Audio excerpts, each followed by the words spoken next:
வணக்கம். பரபரப்பு மீடியா செய்திகளுக்காக நான் நிரோஷன். அமெரிக்க ஜனாதிபதியாக தேர்ந்தெடுக்கப்பட்ட டொனால்ட் ட்ரம்ப் தாம் ஜனாதிபதியானதும் 24 மணி நேரத்திற்குள் உக்ரைனில் போரை முடிவுக்கு கொண்டு வருவேன் என்று ட்ரம்ப் பலமுறை கூறியுள்ளார். இம்மாதம் 20ஆம் தேதி அவர் ஜனாதிபதியாக பதவியேற்கப் போகிறார். எந்த அடிப்படையில் 24 மணி நேரத்திற்குள் உக்ரைனில் போரை முடிவுக்கு கொண்டு வருவார் என்ற விவரத்தை அவர் இதுவரை வெளியிடவில்லை. ஆனால் அமெரிக்க ஜனாதிபதியாக தேர்ந்தெடுக்கப்பட்ட ட்ரம்பின் உக்ரைன் அமைதி திட்டத்தின் சில பகுதிகளை ரஷ்யா நிராகரித்ததாக கடந்த மாதம் தகவல்கள் வெளிவந்தன. ரஷ்யா உக்ரைன் போருக்கு அமைதியான தீர்வுக்கான விரைவான பேச்சுவார்த்தை தனது 2வது பதவிக்காலத்தில் முதன்மையானதாக இருக்கும் என்று ட்ரம்ப் கருதினாலும் அந்த முடிவை அவர் எவ்வாறு அடைய விரும்புகிறார் என்பதை பார்க்க வேண்டும். நேற்று 27 அமெரிக்க குடியரசுக் கட்சி ஆளுநர்களில் 22 பேருக்கு ட்ரம்ப் தனது மான்லேகோ தோட்டத்தில் விருந்தளித்து தனது 2வது நிர்வாகத்திற்கானது தனது திட்டங்களை கோடிட்டு காட்டினார். பதவிக்கு திரும்பிய சிறிது நேரத்திலேயே உக்ரைனில் ஏற்பட்ட மோதலை முடிவுக்கு கொண்டு வருவது என்பது அவர் கூறிய இலக்குகளில் ஒன்றாகும். அவர் பங்கேற்பாளர்களிடம் ரஷ்ய ஜனாதிபதி புட்டின் என்னை சந்திக்க விரும்புகிறார், நாங்கள் அதற்கான ஏற்பாடுகளை செய்கிறோம் என்றும் கூறினார். சுமார் 6 மில்லியன் மக்கள் இடம்பெயர்ந்துள்ளதாக ஐநா மதிப்பிட்டுள்ள உக்ரைன் போர் இரத்த களரியான குழப்பம் என்றும் அது உடனடியாக தீர்க்கப்பட வேண்டும் என்றும் அவர் மேலும் கூறினார். இருப்பினும் கிரெம்ளின் பின்னர் ட்ரம்பின் கூற்றிலிருந்து முரண்பட்டது. கிரெம்ளின் செய்தி தொடர்பாளர் டிமிட்ரி பெஸ்கோவ் ட்ரம்பின் சந்திப்புக்கான முறையான கோரிக்கையை ரஷ்யா இதுவரை பெறவில்லை என்று கூறினார். இருப்பினும் ட்ரம்புடன் ஒரு சந்திப்பை புட்டின் விரும்பியதையோ அல்லது அது திட்டமிடப்பட்டதையோ பெஸ்கோவ் உறுதிப்படுத்தவில்லை. ட்ரம்பின் உக்ரைன் ரஷ்யா சிறப்பு அமைதி தூதராக தேர்ந்தெடுக்கப்பட்ட கீத் கெல்லாக் ஜனவரி 8ஆம் தேதி ஃபாக்ஸ் நியூஸ் தொலைக்காட்சிக்கு கொடுத்த நேர்காணலில் ட்ரம்பின் 24 மணி நேர கூற்றுக்கு மாறுபட்ட கூற்று ஒன்றை தெரிவித்தார்.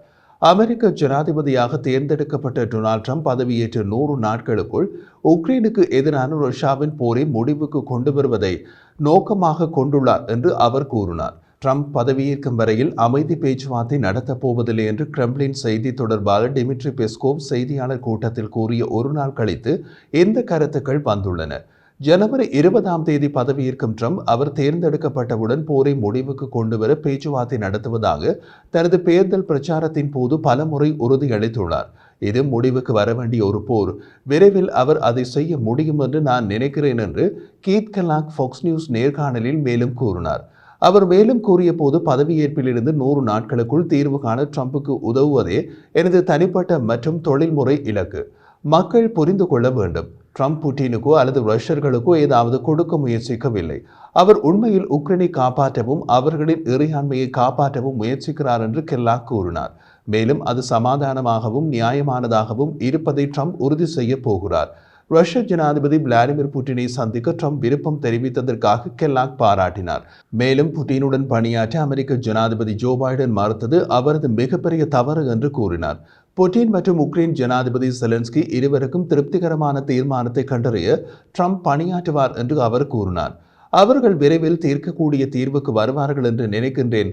100 நாட்கள் போதுமானது என்றார். உள்வரும் நிர்வாகத்தின் பரிசீலனையில் உள்ள சாத்தியமான சமாதான உடன்படிக்கைகள் பற்றிய விவரங்களை கெல்லாக் வெளியிடவில்லை. 80 வயதான கீத் கெல்லாக் முன்னாள் ஜனாதிபதி ட்ரம்பின் கீழ் அமெரிக்க தேசிய பாதுகாப்பு கவுன்சிலின் நிர்வாக செயலாளராகவும் தலைமை அதிகாரியாகவும் முக்கிய பொறுப்புகளை வகித்தவர். மேலும் அன்றைய துணை ஜனாதிபதி மைக் பென்ஸின் மூத்த ஆலோசகராகவும் பணியாற்றினார். ட்ரம்ப் அவரை உக்ரைன் ரஷ்ய விவகாரங்களுக்கான சிறப்பு தூதராக நியமித்த பின் உக்ரைன் பயணத்திற்கு அவர் திட்டமிட்டிருந்தார். இப்போது அந்த பயணம் ட்ரம்பின் பதவியேற்பு வரை ஒத்திவைக்கப்பட்டதாக கூறப்படுகிறது. ஜனவரி 7ஆம் தேதி நடந்த செய்தியாளர் கூட்டத்தில் ட்ரம்ப் நேட்டோவில் இணைவதற்கான உக்ரைனின் அபிலாஷைகளுக்கு அமெரிக்கா கொடுத்த ஆதரவுதான் உக்ரைனில் ரஷ்யாவின் முழு அளவிலான படையெடுப்பை தூண்டியது என்று பைடனை குற்றம் சாட்டினார். தி வால் ஸ்ட்ரீட் ஜேர்னல் பத்திரிகை வெளியிட்ட ஒரு கட்டுரையில் உக்ரைனின் ஐரோப்பிய அமைதி காக்கும் படைகளை நிறுத்துவதற்கு ஈடாக உக்ரைனின் நேட்டோ உறுப்பினர் அமைதியை குறைந்தபட்சம் 20 ஆண்டுகள் தாமதப்படுத்தும் திட்டத்தை ட்ரம்ப் குழு ஆராய்ந்து வருவதாக கூறப்படுகிறது. உக்ரைனின் வெளியுறவு அமைச்சின் செய்தி தொடர்பாளர் நேற்று வெள்ளிக்கிழமை கூறிய போது ஜனவரி 20ஆம் தேதி பதவியேற்பை தொடர்ந்து ட்ரம்ப் நிர்வாகத்துடன் பேச்சுவார்த்தை நடக்கும் என்று எதிர்பார்க்கிறோம் என்று கூறியதாக பிபிசி தெரிவித்துள்ளது. ட்ரம்ப் மற்றும் உக்ரைன் ஜனாதிபதி வோலோடிமிர் செலன்ஸ்கி இடையேயான சந்திப்பும் இதில் அடங்கும்.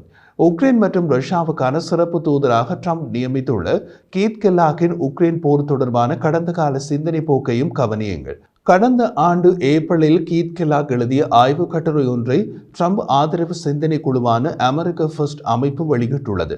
அந்த ஆய்வுக் கட்டுரையில் உக்ரைன் போர் எப்படி முடிவுக்கு வரும் என்பது குறித்து தனது எண்ணங்களை கெல்லாக் கோடிட்டு காட்டியிருந்தார்.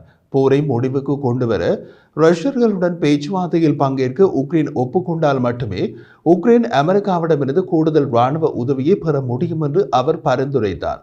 ஆனால் ரஷ்யர்கள் பேச்சுவார்த்தை மேசைக்கு வர மறுத்தால் உக்ரைனின் போர் முயற்சிகளுக்கு அமெரிக்கா தனது ராணுவ உதவியை தொடர வேண்டும் என்றும் கெல்லாக் கூறினார். நவம்பரில் ட்ரம்பின் வெற்றிக்கு பின்னர் செலன்ஸ்கி கூறிய போது போர் விரைவில் முடிவடைய வேண்டும் என்று நான் நினைக்கின்றேன். தேர்ந்தெடுக்கப்பட்ட ஜனாதிபதி ட்ரம்ப் ரஷ்யாவுடனான பேச்சுவார்த்தைகளில் ஏதேனும் யோசனைகளை முன்வைக்க விரும்பி அதை என்னுடன் பகிர்ந்து கொள்ள விரும்பினால் அவருடன் தொலைபேசியில் ஆக்கப்பூர்வமான தகவல் பரிமாற்றம் செய்ய தயாராகிறேன் என்று கூறினார். நாங்கள் நிறைய பேருடன் நிறைய கூட்டங்களை அமைத்துள்ளோம். புட்டினுடனான சாத்தியமான சந்திப்பு குறித்து ட்ரம்ப் கூறிய போது அதற்கு 20ஆம் தேதி வரை நான் காத்திருக்க விரும்புகிறேன் என்று கூறினார். எந்த நிபந்தனையும் இல்லாமல் ட்ரம்பை சந்திக்க புட்டின் தயாராக இருப்பதாக கிரெம்ளின் நேற்று வெள்ளிக்கிழமை கூறியது. அமெரிக்க ஜனாதிபதி உட்பட சர்வதேச தலைவர்களுடனான தொடர்புகளுக்கு ஜனாதிபதி புட்டின் பலமுறை வெளிப்படையாக தமது விருப்பத்தை தெரிவித்துள்ளதாக கிரெம்ளின் செய்தி தொடர்பாளர் டிமிட்ரி பெஸ்கோவ் தெரிவித்தார். அவர் மேலும் தெரிவித்த போது இதற்கு எந்தவித நிபந்தனையும் தேவையில்லை. ஒரு உரையாடலை நடத்துவதற்கும் தற்போதுள்ள பிரச்சனைகளை உரையாடல் மூலம் தீர்க்கவும் தேவைப்படுவது ஒரு பரஸ்பர விருப்பமும் அரசியல் விருப்பமும் மட்டுமே என்றார். ட்ரம்ப் பதவியேற்ற பின்னர் ரஷ்ய உயர்மட்டத்தில் தொடர்புகளை மீண்டும் தொடங்குவதற்கான அரசியல் விருப்பம் அவருக்கு இருந்தால் நிச்சயமாக ஜனாதிபதி புட்டின் இதை வரவேற்பார் என்றும் பெஸ்கோவ் செய்தியான சந்திப்பின் போது கூறினார். 24 மணி நேரத்தில் போரை முடிவுக்கு கொண்டு வர முடியும் என்று ட்ரம்ப் கூறியுள்ள நிலையில் விரைவான அமைதி ஒப்பந்தம் உக்ரைனியர்களுக்கு தீங்கு விளைவிக்கும் என்ற கவலைகள் உள்ளன. ஆனால் கடந்த செவ்வாய்க்கிழமை ட்ரம்ப் செய்தியாளர்களிடம் அமைதி ஒப்பந்தம் செய்வதற்கு 6 மாதங்கள் மிகவும் யதார்த்தமான கால வரிசையாக இருக்கும் என்று பரிந்துரைத்தார். தி நியூயார்க் டைம்ஸ் வெளியிட்ட தகவலின்படி உக்ரைனில் உள்ள 5 பிராந்தியங்களில் அதன் பிராந்திய உரிமை கோரர்களுடன் ரஷ்யா போரை நடத்தினாலும் போரை விட ராஜதந்திரத்தை விரும்புவதாக கிரெம்ளின் கூறியுள்ளது. ரஷ்யா மற்றும் சீனாவுடனான மோதலில் ஆர்டிக்கின் மீது கூடுதல் அமெரிக்க செல்வாக்கு ட்ரம்ப் தொடர்ந்து அழுத்தம் கொடுத்து வரும் நிலையில் உக்ரைன் போர் பேச்சுவார்த்தைகளும் வருகிறது. டென்மார்க்கின் தன்னாட்சி பிரதேசமான கிரீன்லாண்டை அமெரிக்கா வாங்க வேண்டும் என்று ட்ரம்ப் சமீபத்தில் வாதிட்டு வருகிறார். இந்த வாரம் கிரீன்லாண்டை கைப்பற்றுவதற்கான ராணுவ நடவடிக்கையை நிராகரிக்க ட்ரம்ப் மறுத்துவிட்டார். அது பற்றி அவர் கூறிய போது இது கிரீன்லாந்து பற்றியது மட்டுமல்ல, இது ஆர்டிக் பற்றியது. ஆர்டிக்கில் ரஷ்யா உள்ளது, அது அங்கு ராஜாவாக மாற முயற்சிக்கிறது. ஆர்டிக்கில் எண்ணெய் மற்றும் எரிவாயு உள்ளது. இது நமது தேசிய பாதுகாப்பு என்று கூறினார். பிற ஆர்டிக் நாடுகள் தங்கள் பெரிய அண்டை நாடுகளின் நடவடிக்கைகளை உன்னிப்பாக கவனித்து வருகின்றன. நோர்வே பிரதமர் ஜோனாஸ் கர்ஸ்டோர் ஆர்டிக் தீவு கூட்டம் ஸ்வால்பார்டின் நோர்வேக்கு சொந்தமானது என்றும் அது பாதுகாப்பாக உள்ளது என்றும் மீண்டும் தெரிவித்தார். நோர்வேயின் ஒஸ்லோ நான்சன் ஆய்வு அமைப்பின் ஆய்வாளரான ஆண்ட்ரியாஸ் ஆன்ஸ்டகன் கூறிய போது கிரீன்லாண்டை கைப்பற்றுவது பற்றிய ட்ரம்பின் அறிக்கைகள் ரஷ்யா மற்றும் சீனா போன்ற பிற நாடுகளை தூண்டிவிடக்கூடும் என்று கூறினார். அவர் மேலும் தெரிவித்த போது கிரீன்லாந்து ரஷ்யாவிடமிருந்து வெகு தொலைவில் உள்ளது.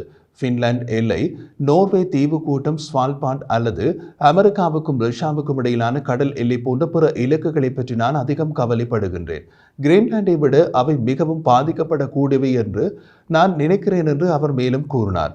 மொத்தத்தில் ட்ரம்பின் மீள வருகை உலக அளவில் பல விஷயங்களை பரபரப்பாக வைத்திருக்க போகிறது.